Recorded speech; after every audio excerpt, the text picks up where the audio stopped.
to enjoy your time here and find peace in the stories we tell.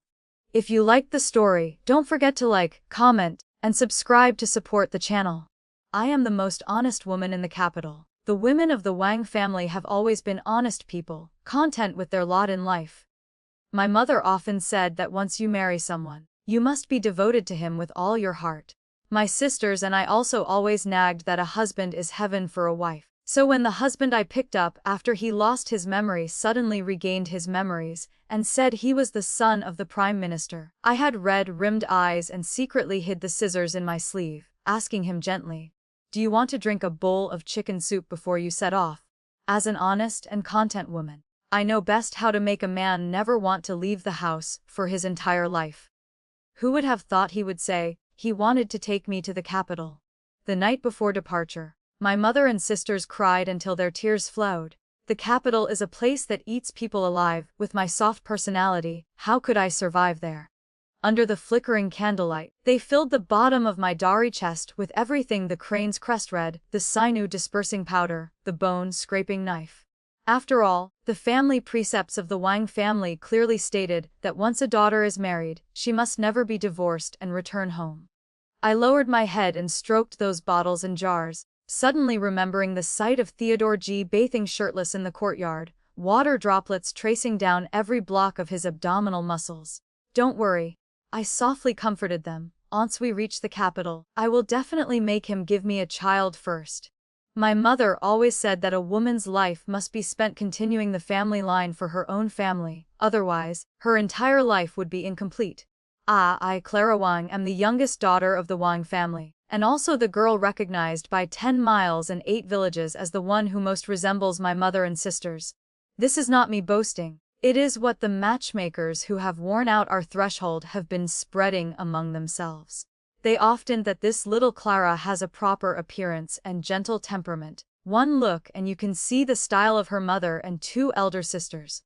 In the future she will maintain her husband's virtue, help her husband teach the children, a rare model daughter-in-law. The women of the Wang family within 100 miles have long been famous as paragons of wifely virtue. My mother was the most beautiful flower in the village when she was young and still retains her charm to this day. She married my hard-working father and obeyed his every word. Later, when my father was conscripted and gone for 3 whole years with no news, everyone said he was probably dead. The county magistrate, pitying my mother for raising the 3 of us sisters alone and remaining chaste without remarrying, specially petitioned for the Wang family to receive a chastity arch, a glory as high as heaven. My mother stroked that cold stone tablet, crying and laughing, laughing and crying again. Who would have thought that before the arch had stood for even half a year, my father would return safe and sound, bringing with him a glamorous concubine whose belly was already high. My father proudly declared he had suffered outside and needed someone to care for him. The concubine coquettishly said she admired my father as a great hero who could hold up the sky and tread the earth. The whole village stretched their necks waiting to see the drama and how my mother would handle it. And what did my mother do? She was stunned for only a moment, then a gentle smile appeared on her face. The gentlest I had ever seen, one that could even be called radiant. She personally stepped forward, took the concubine's hand, and said softly like flowing water, "Sister, you are pregnant and the journey has been hard. Come inside and rest quickly. The master has returned safely and brought back such a lovely sister." This is truly the blessing of the Wang family. That night, my mother killed the fattest hen and stewed a rich pot of chicken soup. She personally carried it into the room for my father and the 3rd lady, saying it was to welcome him home and nourish their bodies. My father slapped the table and laughed loudly. "See, this is what a woman should be like. Understanding the bigger picture and knowing the rules." My mother only lowered her head and smiled obediently. Later, my father and the 3rd lady suddenly fell seriously ill and died one after another. The physician examined them and said it was because of the long journey's fatigue, combined with excessive nourishment. They had died from sexual overexertion. My mother cried until she fainted several times, beating her chest and wailing, "It's all my fault, all my fault. I should not have stewed that bowl of chicken soup." Ignoring the villagers' pleas, she insisted on burying my father and the concubine together right next to the manure pit behind the garden. She said, The master loved cleanliness when he was alive. This place is quiet, no one will disturb them, perfect for them to stay together forever. From then on, no one dared say a single bad word about my mother. They only praised her for her deep love and righteousness, even treating her husband's concubine with such generosity. My eldest sister, Eleanor, married a scholar from a literary family in the neighboring town. That year, her husband was bitten by a venomous snake while gathering herbs in the mountains. Eleanor disregarded the rules between men and women and sucked the poison out with her mouth to save his life. After he woke up, he clutched Eleanor's hand and said, "In this life, if it is not you, I will not marry." On their wedding day, Eleanor's face was full of happy light. But not long after the marriage, her husband began to criticize her, saying her manners were crude, she knew nothing of literature or etiquette, and she was unworthy of his scholarly status. He even shouted when drunk, suspecting that the year she saved him she was no longer pure and had already been unfaithful to him. Eleanor never defended herself, she only wept silently and managed the household inside and out perfectly. Later, her husband kept a concubine outside, and it became common for him not to return home at night. Eleanor worried he was exhausting his body, so she stewed ginseng soup and brought it to him every day. Perhaps even heaven could not bear to watch. One time when her husband was drinking and enjoying himself with the concubine, he suddenly suffered a stroke and became paralyzed, unable to speak clearly. When Eleanor heard the news, she immediately brought him home, never leaving his side, tending to him with all her heart. She said to him gently while he could only blink on the bed, "Husband, do not be afraid. I will take care of you for the rest of my life." Fearing her husband would worry about her loneliness, she often called in young, healthy, good-looking servants to report household affairs, and each report lasted half the night. Her husband lay on the bed listening to the sounds behind the screen, his eyes wide, throat making hoarse sounds, tears streaming down. Eleanor wiped the sweat off the young servant, while saying sorrowfully to her husband, "Husband, look, he is so moved he is crying. Do not worry, I will manage this household perfectly." Nowadays in the town, everyone praises Eleanor as a rare, virtuous and gentle daughter-in-law who never abandons her paralyzed husband and takes care of him devotedly. She is truly a model of feminine virtue. My second sister, Penelope, married the famous wealthy merchant Reginald Lee of the county. Her husband doted on her beyond measure. Not long after the wedding, he personally brought her a bowl of medicine that would make her infertile and watched her drink it all. He said his wife should simply enjoy happiness. The hardship of continuing the family line would be borne by him. He truly bore it. From then on, day and night he frequented the Flower Willow Lane, practically making the brothel his home. Penelope saw everything and worried in her heart. Her husband was exerting himself like this, how could his body endure? After much thought, one dark and windy night she led several loyal servants and personally went to the pleasure quarter to bring her husband back to the mansion. The scene was pure chaos. In the scuffle, no one knew which clumsy servant had accidentally injured her husband's vitals. From then on, her husband became completely obedient, sitting in a wheelchair all day with a gentle expression and no more thoughts of romance. Penelope took care of him meticulously, personally feeding him and washing him, managing the huge family business without a single word of complaint. Everyone outside praised Reginald for having the fortune of 8 lifetimes to marry such a virtuous and capable second lady who was never jealous. You see, the women of the Wang family are exactly like this. Honest, content, always thinking for their husbands, afraid they might have even the slightest dissatisfaction. Raised under such family tradition, I, Clara, naturally grew up following the same path. My mother still kept one thought in her heart. She wanted to recruit a live-in son-in-law to continue the Long family's incense and, incidentally, make it easier to keep an eye on him. I have met quite a few men the matchmakers brought, but I always felt they lacked something, and were unworthy of the Wang family's style. It was not until 3 months ago, when I went to wash clothes by the river behind the village, that I picked up a man. He was covered in blood, his clothes torn, but even with mud and blood on his face, he was so handsome that one could not look away. I used all my strength to drag him home. My mother and sisters hurried out to help.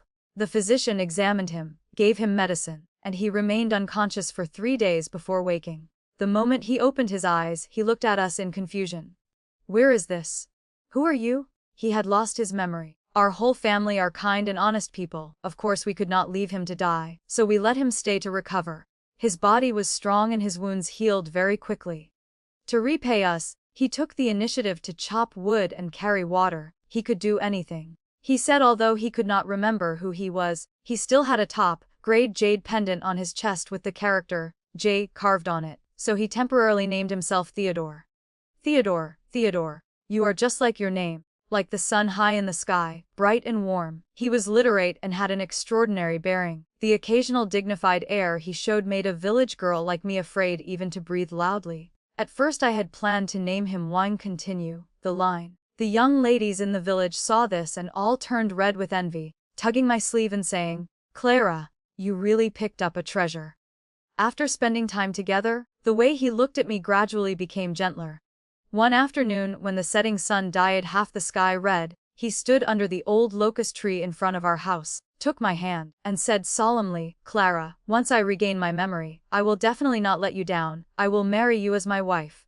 My heart beat wildly, my cheeks burned, and I lowered my head and answered softly, I believe you. I really liked him, liked this man who was like the sun. You suddenly shone into the calm days of my life. My mother secretly advised me, "Clara, do not take it too seriously, there are plenty of heartless men in this world." Your father back then. I clutched the hem of my clothes. But mother, Theodore is not like that, I truly like him. My sisters were much more practical. Eleanor stroked my head and said gently, "Silly girl, if you truly like him, it is better to consummate the marriage early and get it done. Otherwise, if he has no fixed intention, you will regret it later." Penelope also nodded. Eleanor is right, men are like that. Just pin them down first and talk later. After listening, my heart felt like a rabbit was inside, thumping wildly. Looking at Theodore's handsome profile, I really had the thought, perhaps once the rice is cooked, he would truly become mine. Just as I was hesitating whether to follow my sister's suggestion and act, Theodore suddenly disappeared. On an ordinary morning that could not be more ordinary, he vanished like a drop of water, leaving no trace, only the jade pendant with the character J lying quietly on the pillow he had slept on. My heart instantly emptied. I clutched the now cold jade. I stood from sunrise to sunset. My tears dried up, my heart both bitter and hollow. My mother and sisters surrounded me and sighed. "See, we told you men cannot be trusted. It is better that he left, so you will not suffer more later. Do not cry anymore. Sister will find you someone better." I could not hear a single word. I only felt the sky had collapsed. Half a month later, when I was almost in despair, Theodore returned. Not alone. Behind him was a group of guards in official uniforms riding fine horses, and a magnificent carriage so ornate it dazzled the eyes. Dressed in brocade and jade, with an air of nobility, he was no longer the Theodore who had helped me carry water by the river or lit the fire with me in the kitchen. He stood outside the low fence, his expression complicated. "Clara, I have remembered. My father is the current Prime Minister. I must return home." My heart felt squeezed, painful to the point I could not breathe, but I still remembered my mother's teaching: a woman must be gentle and understand the greater good. I forced a smile, my voice steady, even carrying a trace of joy. "It is good that you remembered. I wish you a bright future, and do not lose your memory again. Do you want to drink a bowl of chicken soup before you set off?" Before I finished speaking, he stepped forward, his eyes burning. "Clara, come with me." I was stunned, looking at him in a daze. My gaze swept over the pot of chicken soup simmering on the stove. My eyes reddened and I silently hid the scissors in my sleeve. His voice became even more urgent. "You saved my life. The kindness is as heavy as a mountain. Theodore is absolutely not an ungrateful man. Come back to the capital with me, and I will marry you." These words were like a stone thrown into dead water, instantly causing the Wang family to explode. Take me to the capital. That capital where one step could produce 3 officials, and he even wanted to marry me. My mother and sisters stood frozen. Their expressions went from shock to worry, finally condensing into a deep, unfathomable silence I could not understand. Theodore left instructions for us to discuss it carefully, and said he would come to pick me up the next morning, then led the guards toward the county post station.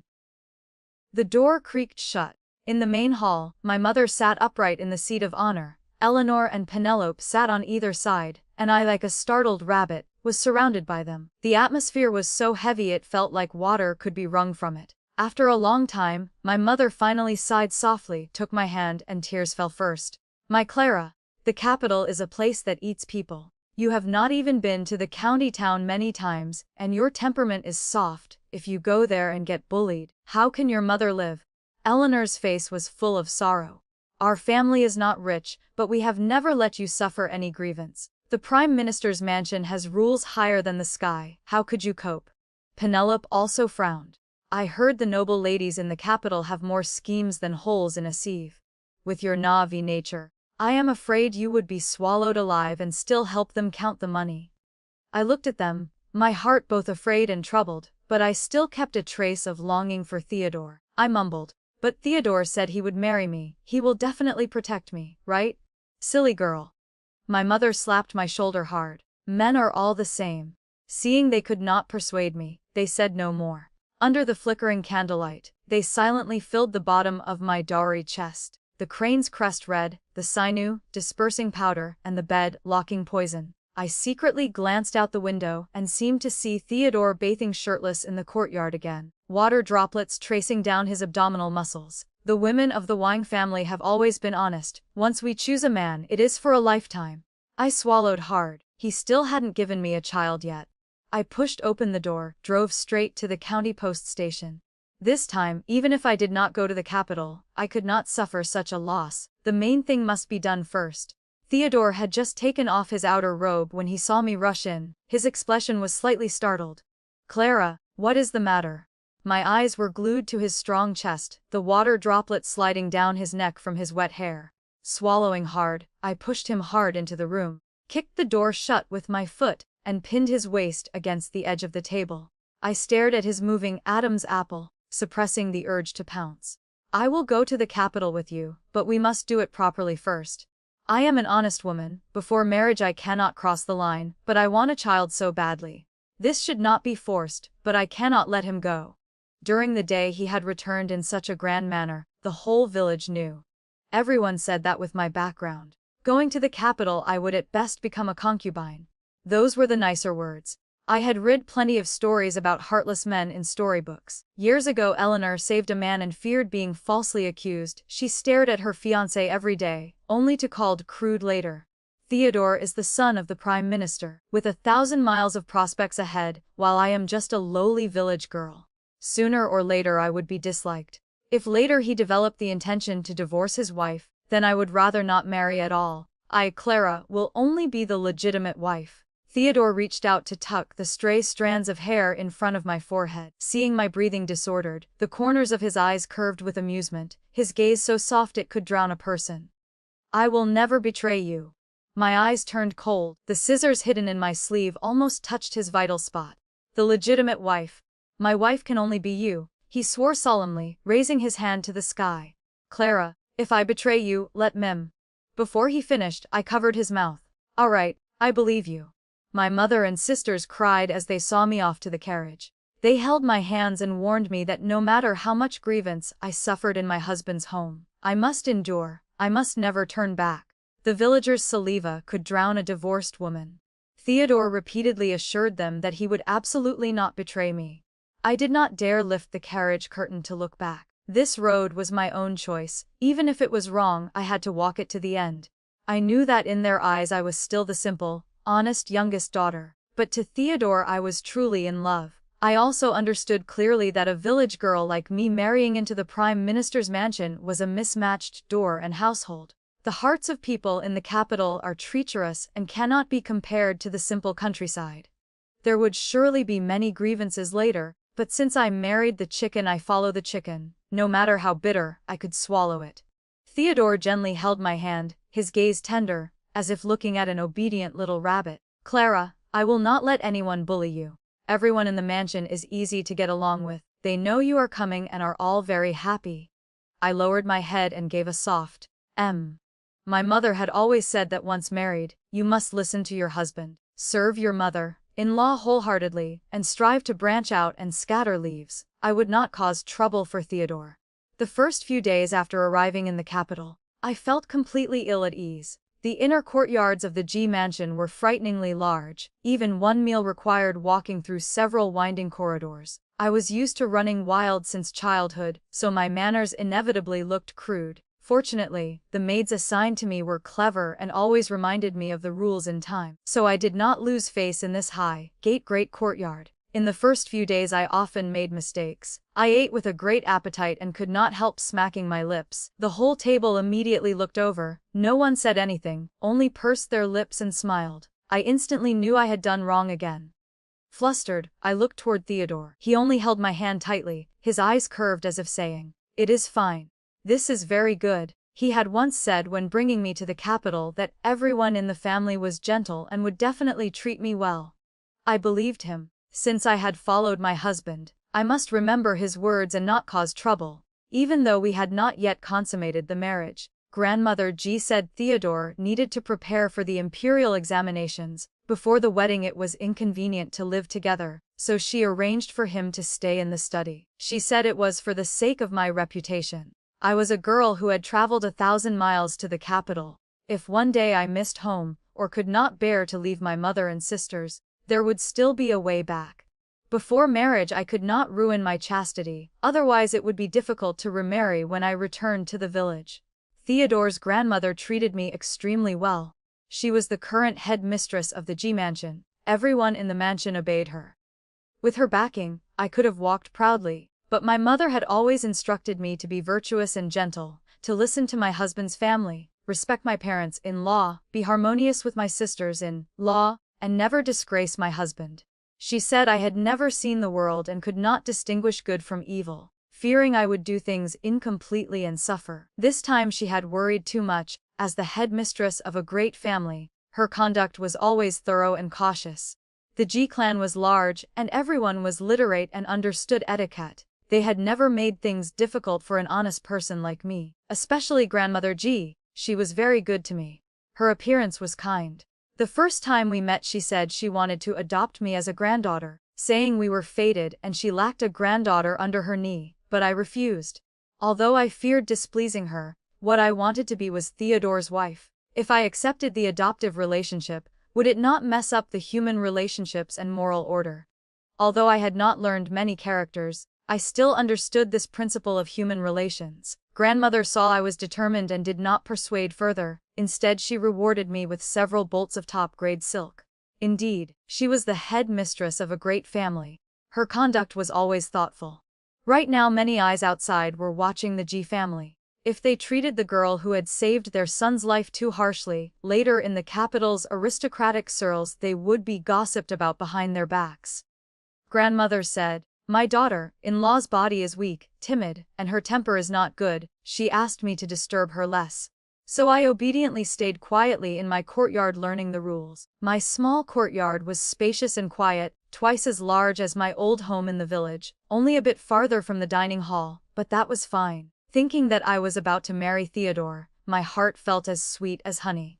As soon as I entered the mansion, Grandmother assigned me several maids to serve me. I did not understand the rules, so the maids often reminded me. Gradually I learned as soon as their eyes turned a little cold, it meant I had done something wrong again, so I dared speak even less. They praised me for being obedient, only that when they combed my hair their hands were a bit heavy and often pulled out several strands. Anna was the head maid in my courtyard. Her words carried weight, so I often asked her for guidance.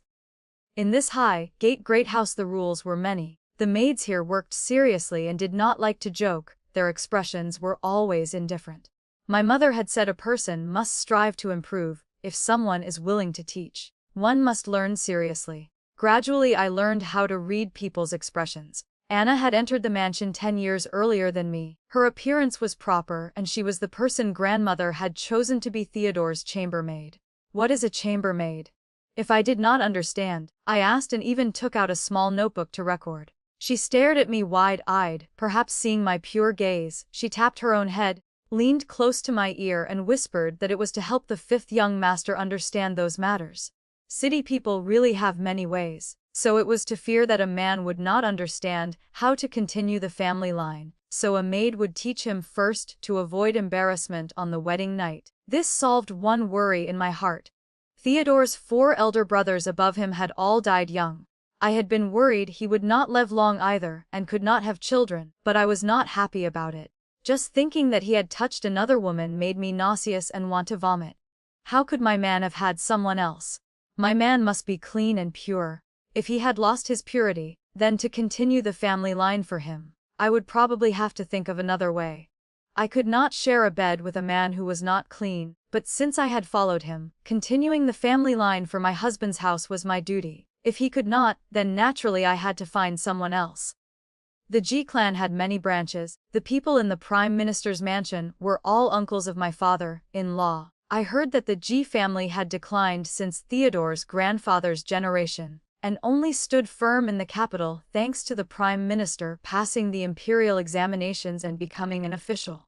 Thinking this way, they were actually not much different from me. I did not care much about status. Since I had chosen Theodore, I would not dislike his background. Even if he was no longer clean, I would not cause him additional trouble.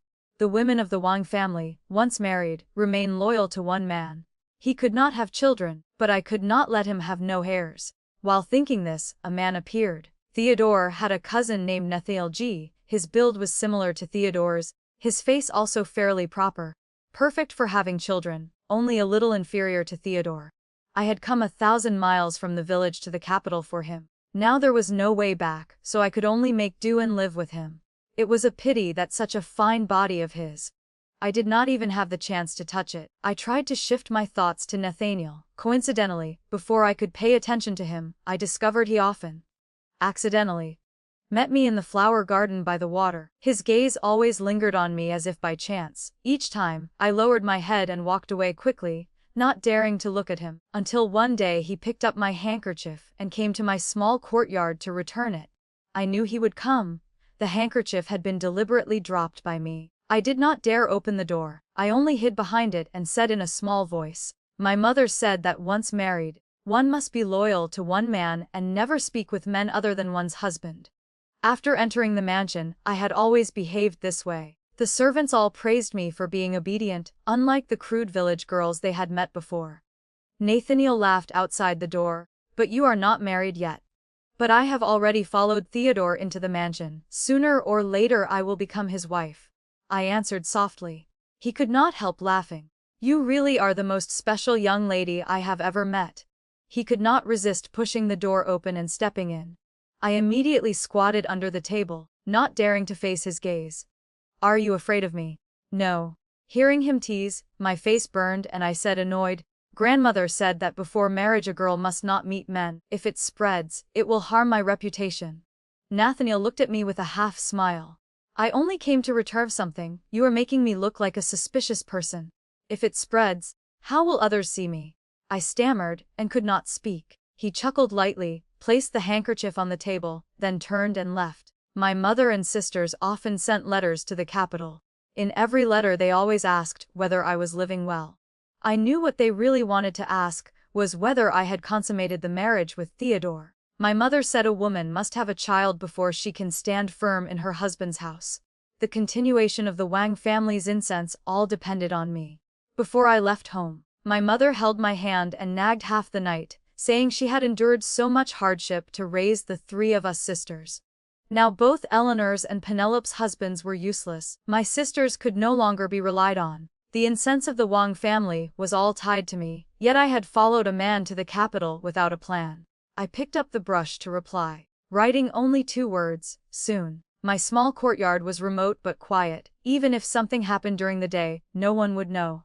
This place was very suitable for doing things. Nathaniel often pretended to pass by my courtyard. I had secretly watched him bathe in the yard. His body was not as strong as Theodore's, but still quite robust. Only he had several bruises on him. I did not know if they were birthmarks. I am a village girl. I only learn a little medical knowledge from wandering doctors, so I knew very little. But just when I gathered all my courage and decided to meet Nathaniel's gaze, bad news arrived. In the Prime Minister's mansion, the person I got along with best was Beatrice, Theodore's cousin. She was the same age as me and could talk endlessly. Grandmother pitied her because her own mother had married far away and died early, and her stepmother treated her badly, so she personally brought her back to the G family to raise.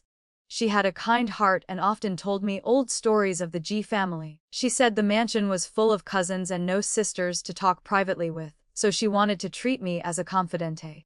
In the past few days, From her words I finally realized that grandmother had always intended to keep her in the mansion and let her choose one of the cousins as husband.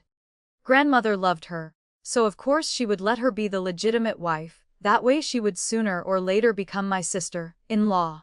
Looking around the mansion, the only man of suitable age was Nathaniel. Since I had already called her sister, I naturally could not have any thoughts about her man. The plan to borrow seed had just begun to sprout and had to be put aside. It seems I must find someone else. It is a pity there are really not many men who meet the conditions. My requirements are not high, but there are few I can contact, and I fear the child will not look like Theodore and cause suspicion.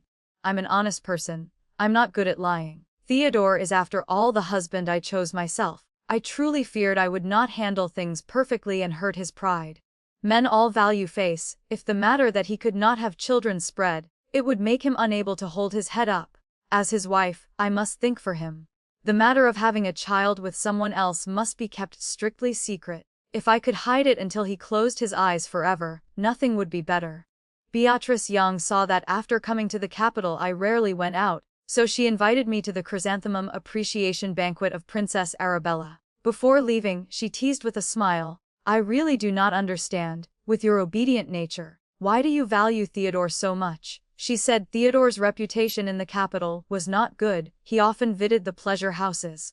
Hearing her say that, I became even more certain that the man she was interested in was Nathaniel. This time I was completely relieved. I had still been worried she was aiming for my husband. Seeing her speak of Theodore like that behind his back, I breathed a sigh of relief. I answered honestly, "What is there to it? Men socializing is normal. My second sister's husband Reginald also goes often, and Penelope has never stopped him. Of course this also depends on what I seek. If I only want a peaceful life, there are things that even if I grind my teeth to pieces I must swallow, just like my mother." Beatrice feared that this was my first banquet and I had no suitable clothes, so she specially sent her maid to bring me a new set. At the chrysanthemum banquet, all the noble ladies were busy watching the performances, only I huddled in a corner, quietly eating melon seeds. The melon seeds in the city were not as sweet as those in the village. It seemed the people of the capital really did not know how to grow things. Beatrice stood among the crowd looking around. I did not know who she was looking for. At times like this, I understood that the more humble and quiet I was, the safer I would be. Avoiding gossip, until Theodore appeared. He wore a fresh green official robe, a high belt, and under the dazzling sunlight, he was radiant. The eyes of the entire hall were glued to him. This was originally a banquet for female relatives. I did not understand why he was there. Anna had once told me that the princess had intended to recruit him as her consort but had been rejected by him. She also said the fifth young master was exceptionally talented, skilled in riding and archery, with a bright future. Later in the court he would surely have a position. Who was worthy to be the young mistress of the G family. At that time I did not understand why she suddenly praised me. I only lowered my head and smiled awkwardly, not daring to answer. She shook her head and left. Today I had brought Anna with me. Just now she had been sitting beside me, but in the blink of an eye she had slipped in front of Theodore. This girl was truly thoughtful. She feared he would not find me and knew I kept the rules, and would not dare stand up on my own, so she specially came to lead the way for him. Perhaps she was also worried he would be eyed by other young ladies. To me, she was truly loyal beyond measure. "Sister-in-law, are you even worthy of wearing this outfit?" Before Anna could get close to Theodore, she was stopped by the princess's guards and forced to kneel in front of Princess Arabella. The whole hall was in an uproar. Beatrice's face turned deathly pale. After a long time she finally blurted, "How did this outfit end up on you?" When I stepped forward, some people glanced at me. Seeing my unfamiliar face, they exchanged looks. Until someone suddenly understood. It seems to be the village girl, the fifth young master of the G family, brought back to the capital a few days ago to repay a debt of gratitude. I heard she used the favor to force a marriage. She should look at herself. What is her status? But her appearance is truly beautiful. I pursed my lips and lowered my head, a little embarrassed by the praise. Beatrice had also told me several times that grandmother only allowed me into the family because my appearance was decent, my chest full and hips round. Easy for an old person to see that I could bear children. It was just a pity my background was low, so later my children would inevitably be looked down upon because of me.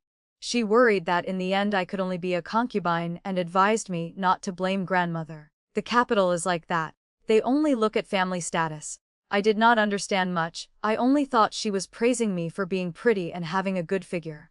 Anyway, I had already planned everything. After giving birth I would take the child back to my mother's house. My child must take my surname. What did the Wang family's incense have to do with the Ji family? My child would have nothing to do with the capital, and I would not seek anything from the Ji family. I only needed Theodore to be the father of my child. After the child was born, if he was willing, I would take him back to the village for the banquet and let the villagers know who the child's father was. If he was unwilling, then each would go their own way. I would not mind. Continuing the family line is the woman's duty, it had nothing to do with him. Besides, I had not even given him the chance to contribute, so he did not need to worry that I would cling to the Ji family. The weather had turned cold. Why are you dressed so thinly? Theodore walked toward me, took off his outer robe and draped it over my shoulders. He was tall, my forehead just touched his chin. I was so shy I did not dare raise my head. What is wrong? Seeing me avoid him, he thought I felt wronged and lifted my face, looking worriedly into my moist eyes. Grandmother said that before marriage we should not meet. It violates etiquette. Have I caused trouble for you? After entering the mansion, I had always strictly followed the female precepts and had never dared disturb his studies. Theodore laughed. You are my wife who has not yet entered the door, how can it be called trouble? He took my hand, intending to lead me away. All around, the noble ladies stared in shock. Those who had just been gossiping about me fell silent. Princess Arabella had just finished punishing Anna and saw this, immediately becoming furious. Theodore, what do you mean? I beg your highness to be magnanimous and not create a grudge because of my wife. It is I who wholeheartedly wish to marry her. His figure stood straight, his tone upright. The breath on him carried a fresh pine scent that made my nose sting and my heart suddenly warm. Perhaps I had been too harsh on him before. Who knows, maybe he also deserved to have his own biological child, even though he was no longer pure. The princess had not yet calmed her anger. What do you mean by these words? The matter had already been made clear, yet she deliberately questioned him again. With her power she could have forced the marriage, but she did not. It seemed she was also a well-bred young lady. I heard the people beside me whispering and only then learned that the princess was angry because the outfit on Anna was the one Beatrice had given me. That day when Anna saw the clothes her eyes widened and she said disdainfully, "Not everyone is worthy of wearing such fine fabric." I thought she was praising me and, thinking she was usually attentive, I gave the outfit to her. I never expected it to be an old garment of the princess's birth mother. It was said the princess's mother came from humble origins and loved to wear bright red, afraid others would not know she had risen to power overnight. Now that garment was draped on a maid, the mockery was even heavier. This outfit was given by my cousin Beatrice. I leaned against Theodore's chest. It was firm and warmer than the robe. Since I could not let him be implicated, I took all the responsibility myself. Perhaps they blame me for giving it away. Slap! A crisp slap rang out. The princess's temper was truly fierce. A slap landed squarely on Beatrice's stunned face. You have been hovering around me every day. I have long seen that your heart is not upright. Seeing Beatrice slapped, I hurriedly spoke up to plead for her. My cousin only feared that my village clothes would make me lose face at the chrysanthemum banquet. I beg your highness not to blame her. Gasps rose all around. Everyone's gazes became hard to read as they swept over Beatrice. I know my own humble birth and am unworthy of fine clothes, so I did not dare wear them. Anna said, this outfit did not suit my status, so I gave it to her. I did not know I had violated the rules. My voice grew smaller and I buried my face deep in the front of Theodore's robe. I greedily breathed in the pine scent from his chest. He thought I was crying and his hand protectively covered the back of my head. Someone heard the sobbing and said pityingly, Miss Wang has a pure heart, she nearly fell into someone else's scheme. Theodore used his robe to cover my face and led me out of the banquet. I lowered my head and secretly rejoiced, his robe smelled so good. He had always kept propriety, even at this moment he still bowed respectfully before the princess. The princess is of golden branch and jade leaf. I am unworthy. In this life I can only disappoint her highness's kind favor. The whole hall was shocked. Everyone knew Princess Arabella was the emperor's most favored younger sister, A single word from her was enough to topple an aristocratic family. Before, Theodore had never refused her outright in order to preserve the imperial family's face. This was the first time he had spoken so clearly. I did not understand all the twists, only heard the continuous sound of slaps behind me, one after another. By the time Anna was carried back to the G-mansion, her skin was torn and not a single spot on her body was intact. The princess's hand was truly vicious. My mother-in-law called me to her courtyard for the first time. Although grandmother would not let me meet her, she was after all Theodore's biological mother. Every day I sent people to bring her medicine. Her illness was caused by pent-up anger leading to dry cough. I happened to have a prescription that matched her condition perfectly. You are the young lady who saved the fifth young master. Her complexion was better than I had imagined. Her whole body exuded a cold, noble air unique in the G family.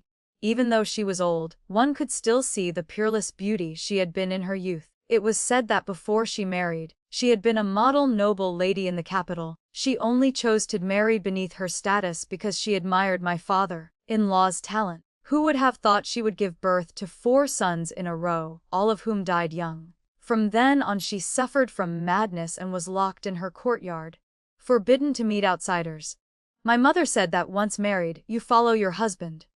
Toward your mother-in-law you must treat her like your own mother. Even if the whole mansion said she was crazy, I could not ignore her. You have a kind heart. I knew she had something to say, so I took the initiative. Daughter-in-law has one thing she does not understand. Who has been prescribing medicine for mother? That prescription looked like it treated cough, but one ingredient, if taken long-term, would cause chronic poisoning. My mother-in-law's eyes suddenly changed, from shock to disbelief to rage, finally turning into tears of grievance. Years ago she had used her natal family's power to help my father-in-law establish himself in the court. After marriage she was stripped of household management on the excuse of serious illness by grandmother. Thinking back now, it was truly ridiculous. My husband was foolishly filial and never believed his own mother would harm her children and grandchildren. My 4 sons died under suspicious circumstances. That year when I wanted to investigate, they said I had gone mad. It seems the time I saved Theodore was not a coincidental encounter with mountain bandits either. I am an honest person. This was the first time I clearly saw the hidden arrows of a great clan. Grandmother had always favored the second uncle, and the youngest aunt who had been raised by her side since childhood. She was not very fond of Theodore's father. He was the eldest son and had shouldered the whole family since childhood. After passing the examinations and becoming an official, he welcomed his younger siblings to enjoy the blessings and raised a nest of good-for-nothings. Grandmother only knew how to spoil them and did not realize that underneath they had long been eyeing the great house's assets and had repeatedly struck at the children of the great house. Theodore had also met disaster because of this. I do not understand. My mother has never favored any of us 3 sisters. My mother-in-law smiled gently. No wonder Theodore likes you. When her mind was muddled, she often heard Theodore come to the courtyard to talk. After he returned to the mansion, he once told her that everything in the G family was strangely harmonious. Only when he was at my house did he truly feel attached. After the chrysanthemum banquet, Theodore no longer stayed in the study but moved back to the mansion. He wanted me to move to his courtyard, but I refused. Although it would be more convenient for meals, doing certain things would not be natural. I also did not understand why great clans had to eat together every day, but since it was a rule, I just followed it. When Anna was carried back to my courtyard, Theodore asked me how I planned to deal with her. I found it hard to speak. After all, I am an honest person. If the things in my heart are too cruel, it is better not to say them. She is your maid. Naturally you should decide. This time it can be considered bad luck. I looked at Theodore and secretly observed whether there was any heartache hidden in his eyes. After all, she was his first woman. Someone who had shared skin and flesh is probably unforgettable for a lifetime, especially the first one. But his gaze was as calm as still water, so I did not ask further. Later I listened to an old servant and had Anna sold through a matchmaker to a sea merchant. The old servant said Anna had long wanted to marry. Men on the sea lack wives and would definitely treat her well. I told Theodore the result of my decision, still secretly guessing whether he still had feelings for her. He only answered indifferently, "Whatever you decide is fine." At that moment my heart tightened. I both hoped he had feelings for Anna, so he would be a man who valued affection, and feared he had inherited his father's heartlessness. But I also feared he truly had feelings for her. I had already tried hard to accept that he was not pure and wanted to use these gentle days to forget it, but unfortunately I could not. Actually, from the moment I learned Anna was his chambermaid, I had not liked the sight of her. It turned out I could not be as virtuous as my mother and sisters. I could not tolerate my husband not being clean, having had another woman, especially when that woman was still hovering in front of my eyes. I cried to Theodore, "Did I harm Anna?" He gently wiped my tears. "A slave who betrays her master. Dying is not a pity." He said he had known early on that Anna was a spy sent by grandmother. The matter of Beatrice at the princess's residence had also been reported back. The princess did not pursue it further and handed it over to the G family to handle themselves. Grandmother had always loved her and only confined her for a few days. Outwardly she said she would investigate further. In the mansion I kept speaking up for Beatrice. I am an honest person, she was my only confidante and I could not lose her. Because Theodore stayed in the mansion all day, Nathaniel no longer had the chance to, accidentally, meet me. To be honest, I missed him a little. That day when Theodore went to the study to discuss matters, I was about to look for Nathaniel when I unexpectedly found him already waiting at the back gate. I leaned sideways pretending to avoid him, but my feet would not move. He saw me, joy flashed in his eyes, but he still forced himself not to touch me. My mother said a woman in this life can only have one husband, otherwise she becomes a worn-out shoe. He was somewhat annoyed. Every time I refused he would bring up those words. "You always say mother said this, mother said that. Do you listen to her that much? I have followed Theodore, even in death I must be buried with him." My voice lowered. To be honest, sometimes I also resent that mother taught me too strictly. Occasionally I think why a woman cannot have two husbands at the same time. I see men can. "Theodore will not live long," Nathaniel said coldly. "I advise you to plan an escape route early. If that is really the case, I should indeed think carefully about my future path." I had already stepped into the G family gate. Leaving before the wedding would not be proper. My mother would not be happy. I had come here and had never thought of turning back. Fortunately we had not yet consummated the marriage. His eyes lit up. "Really?" I turned my back to him and asked softly, "Brother, is there any way to marry me?" Nathaniel was a famous playboy in the capital. 10 days ago at the Red Pleasure House he had bragged to a group of young masters. "Theodore brought back a village girl. I have never seen anyone so honest and simple. Quite interesting. Do you dare sleep with Theodore's woman?" Someone jeered. "What is there to be afraid of? Within 7 days I will make her personally offer me a red mandarin duck undergarment." Those arrogant words he spoke 10 days ago had still not succeeded. Now he changed his tone and said he found it boring and wanted to withdraw from the bet. How could the others let him off? They laughed and mocked that he did not dare touch Theodore's woman. Nathaniel immediately became angry and declared he would give himself 3 more days. He would definitely let them smell the fragrance of the undergarment he gave her. I knew he could not hold back any longer. He often used the times when Theodore was absent to send me several passionate poems. I did not like reading and had little patience for letters. Each time I finished reading I put them away. He said I was not like the women in the mansion, not clever like Anna, not scheming like Beatrice. Himph, he scolded me for being stupid. I could hear that. But he also knew how to praise me for being beautiful, which made me willing to see him as a good person. Nathaniel pestered me every day. His words became more and more frivolous. I knew he was more and more afraid of losing face in the bet. On the surface I avoided him, but when no one was around I deliberately stood on the path he must take. Looking at the carp in the pond, I muttered, "It would be so nice if we could live separately." When he appeared from behind the tree, I pretended to be startled at just the right moment, and let the prescription I had hidden in my sleeve slip lightly to the ground. "The women of the Wang family have never been divorced, we only have widows." Seeing that Nathaniel had truly made a move, I took the initiative to arrange to meet him at the storehouse. Before going out, I received another letter from my mother. Before I could open it, I picked up the brush and replied with 2 words. Right now, very soon, I would bring the child back to the village. As I stepped out of the courtyard gate, I vaguely felt someone staring at me, but my heart was too happy and I quickly forgot about it. What could make a person more excited than this? The fact that I was about to become pregnant.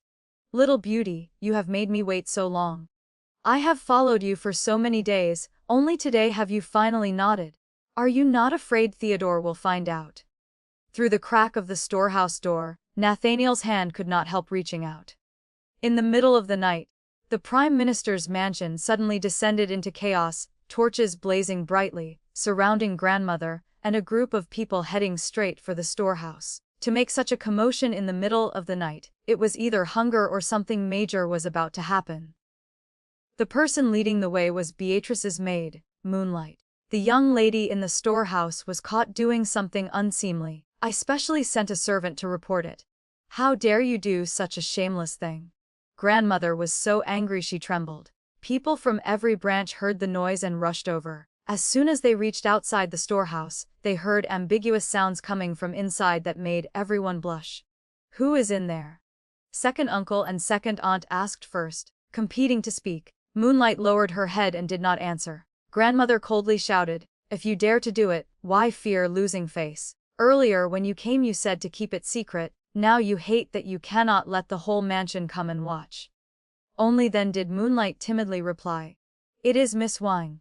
The whole courtyard erupted in an uproar. Usually she looked so honest and content, who would have thought she would do such a thing? Even though she came from a poor family, at least she was a clean young lady. Truly you cannot judge a book by its cover. Amid the noisy discussion, Theodore's figure appeared outside the courtyard gate. The moonlight stretched his tall, straight shadow. Behind him was the Prime Minister, his face deathly pale. "Is this the good young lady you brought back?" The Prime Minister roared in fury. "Scholars hate nothing more than corrupting morals."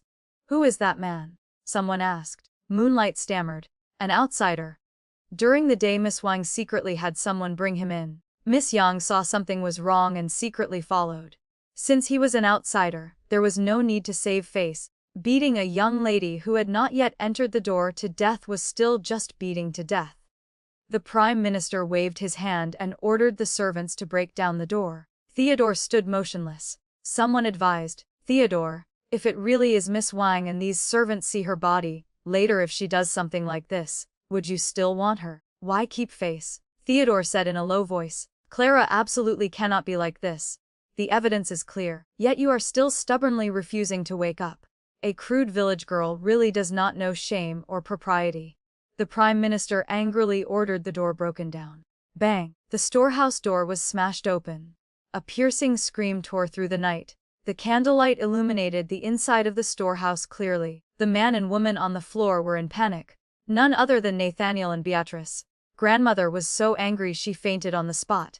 Second uncle and second aunt, who had just been watching the show, instantly turned deathly pale and rushed forward, hitting and cursing. "You beast! This vixen! How dare you seduce my son?"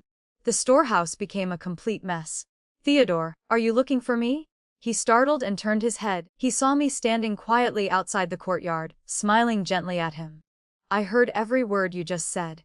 He walked toward me, his steps steady, but his fingers were clenched tightly, so he was also afraid the person inside was really me, afraid I had been schemed against. Seeing him walk slowly, I took the initiative to step forward and hug him. He wrapped his large robe tightly around me. I poked my head out and blinked my clear eyes at him. "It is good that you are fine," he said softly. "The G mansion looks noble and elegant on the surface, but inside it is so filthy." Before coming to the capital, I had also thought people's hearts were treacherous, but I never expected it to be this difficult to deal with. Fortunately, I am an honest person and have never coveted even a fraction of anyone's wealth. I simply wanted a child so the Wang family could continue its line. The children of the Wang family have always taken their mother's surname, so I thought it through very clearly. Theodore wanted to have the child in the capital, so I followed him here. After giving birth I would leave. After all, he was the one who contributed, and the environment would affect him. I understood that. The day after I entered the capital, my mother and sisters, fearing I would suffer grievance, sent 10 carts of dowry they had prepared. I feared Theodore would feel burdened and also feared it would be inconvenient later when I wanted to leave, so I secretly bought a house outside the mansion. I only brought 1 dowry cart into the mansion, the rest I left outside. The days I spent in the G mansion I was content with my lot and only wanted to be a good wife. After all, Theodore was the husband I chose myself. I could not let him be put in a difficult position because of me. Therefore I was filial to the elders and curried favor with my aunts and uncles every day, playing the role an obedient little quail. The first day I entered the mansion, grandmother treated me very warmly, but as soon as I turned my back I heard her say that with my background I was unworthy to be the legitimate wife. I am an honest person. Since grandmother did not like me, I naturally knew my place and avoided her. I could not make things difficult for Theodore.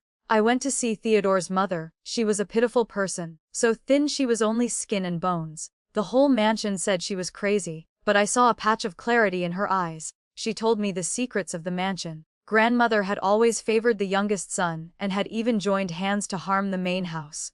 Theodore was the man I had chosen to be the father of my child. Of course I had to keep him alive.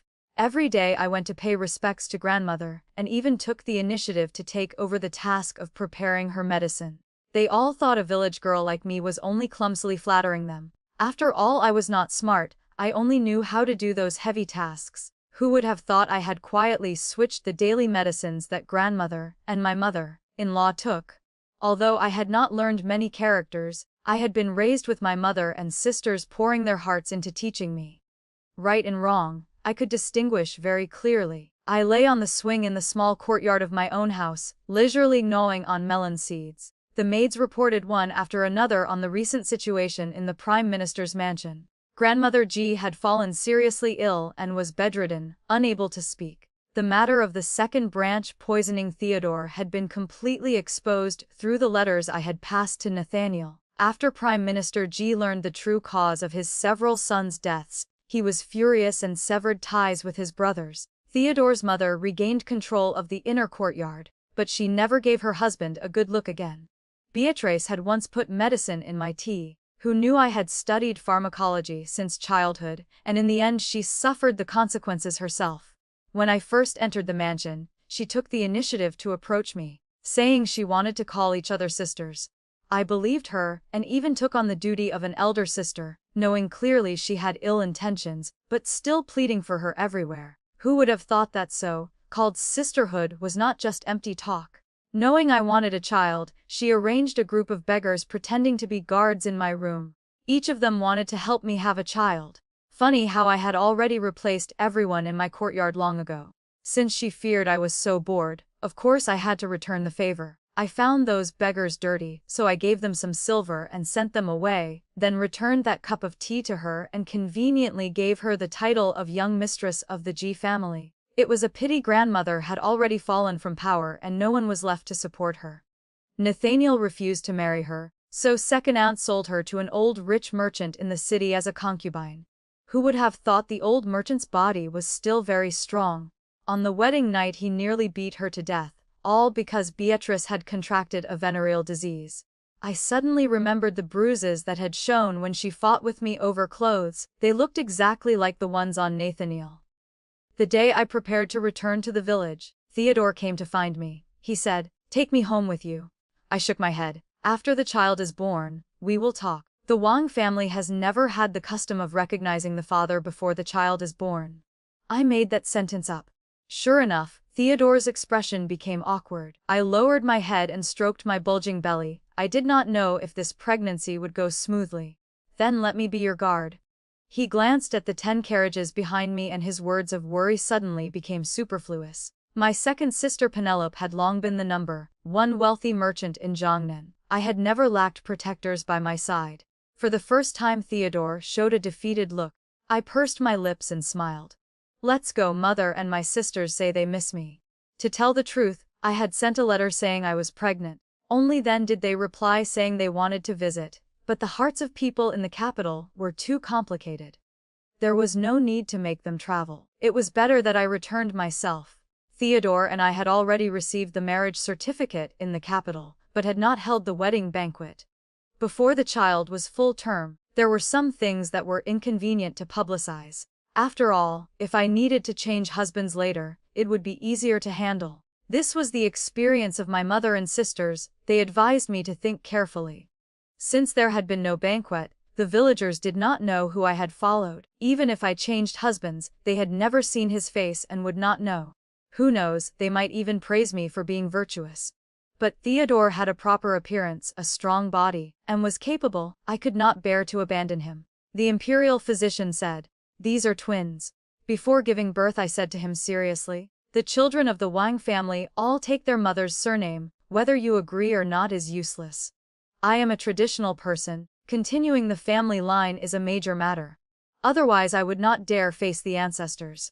After giving birth to these, there would still be the next pregnancy." Theodore's task was very heavy. He pressed his ear to my belly, his gaze tender. "It is only natural for the children you give birth to take your surname," I told him. "Then the odd-numbered children will take my surname, and the even-numbered ones will take yours." I did not want to treat him unfairly, after all. The G family only has him left as the sole heir. Theodore gently kissed my belly. "Whatever you decide, I have no objection."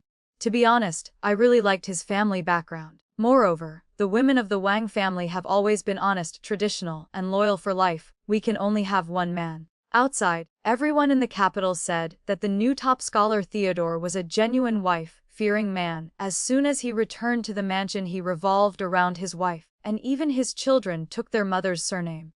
Colleagues who met him on the road often covered their faces and avoided him, scolding him for disgracing men. Theodore never cared. Every day he went to court only hoping it would end quickly so he could return home to rub his wife's feet.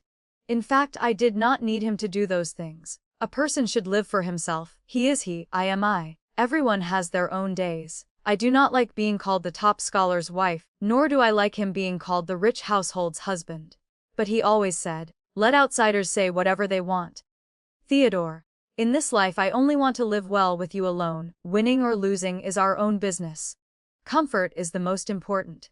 I could not argue with him, so I let him rub my feet. Although this was already my third pregnancy and I had experience, the imperial physician said rubbing the feet was beneficial for postpartum recovery. He chattered while focusing intently.